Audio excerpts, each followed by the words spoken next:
مسلمان ہیں تو میری یہ حدیث سن کے جائیے گا۔ پتہ ہے آدم علیہ السلام کو اللہ تعالیٰ نے بنانے کا جب فیصلہ کیا تو دنیا میں جبریل علیہ السلام کو اللہ تعالیٰ نے بھیجا مٹی لینے کے لیے۔ جب جبریل علیہ السلام دنیا میں آئے مٹی لینے کے لیے تو زمین ان سے فریاد کرنے لگی کہ اس مٹی سے بنے میری مخلوق گناہ کرے گی، پھر انہیں عذاب میں جلایا جائے گا، تو اسے مت لے کے جائیے۔ تو جبریل علیہ السلام کو ان پہ ترس آ گئی، اب وہ بنا مٹی لیے ہی واپس چلے گئے۔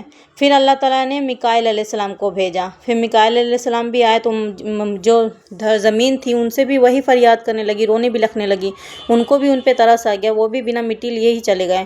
پھر اللہ تعالیٰ نے اسرائیل علیہ السلام کو زمین پہ بھیجا، پھر اسرائیل علیہ السلام جب آئے تو زمین بھی ان سے وہی فریاد کرنے لگی۔ پھر اسرائیل علیہ السلام نے کہا کہ میں اللہ کی پناہ مانگتا ہوں، میں اللہ کی نافرمانی نہیں کر سکتا۔